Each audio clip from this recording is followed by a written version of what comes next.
Baby Driver's score was different, and I say that in the most positive way I can. The songs acted as a tool to emphasize Baby's emotional state throughout the film. Baby Driver isn't the first film to utilize this tool, however, but they took the idea a step further. They didn't just pick the songs because they fit into the plot.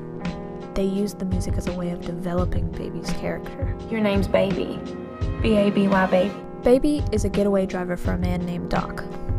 And in multiple scenes of the film, Baby is seen dancing and singing to his music, getting lost in the song, even when driving the getaway car.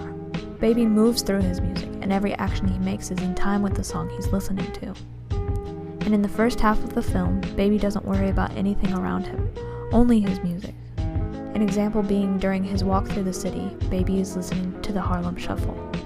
He swiftly moves through the traffic on his way to get coffee, and barely notices the cops he passes.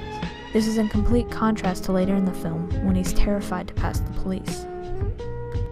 During a darker point in the movie, Easy is played just after Baby disposes of a body inside of a car getting crushed at the junkyard. At first, the choice of song bothered me. Baby was clearly upset by the disgusting scene of the car being crushed, and he had shown very strong distaste for the criminal actions he had been forced into. So why did they choose Easy? The laid-back tone of the song made sense in context with the fact that Baby thought this was his last job, but it wasn't the right mood for what we had just witnessed. But slowly, the movie starts to reveal that Baby has a ringing in his ear due to the crash he was in as a child.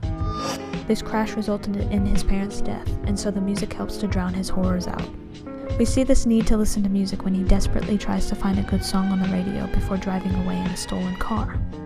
The movie also communicates that his relationship with his mother was strong. His mother was a singer, and she gave him his first iPod. His connection with his mother, in the end, becomes the reason he gives in to the police.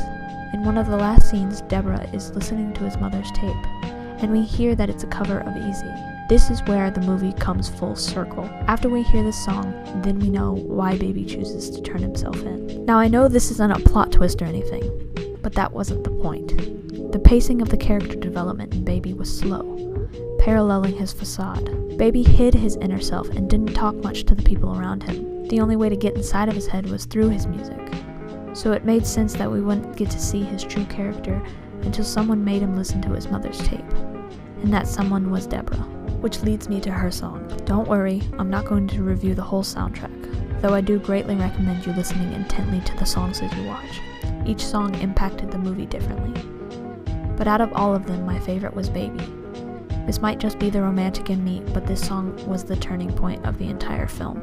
We see Baby sitting in a diner, and Deborah walks in singing Baby. We had seen her once before listening to her music, the same way Baby does, and we already know that they are meant for each other before they even meet. But as a person who truly believes in fate, Deborah singing Baby as she passes Baby in the diner told me that she was going to be the catalyst for Baby's escape from the criminal world. And yes, we knew that she was the love interest and that she was his reason for leaving, but I don't think that was her only reason for being in the movie. They could have bumped into each other on the street, or she could have just taken his order in the diner, and the movie still could have ended up the way it did. She didn't have to walk by him singing a song that called out to him. But this was how the movie happened. She was like his guardian angel. And after knowing the end of the movie, it was like his mother had brought her, a fellow music enthusiast, to Baby to show him how to get out of the life he hated. She was literally calling him to her, without realizing that she was his rescuer. With all of that, the music in Baby Driver perfectly develops Baby's character, while also cleverly bookending the movie with the reveal of his mother's tape.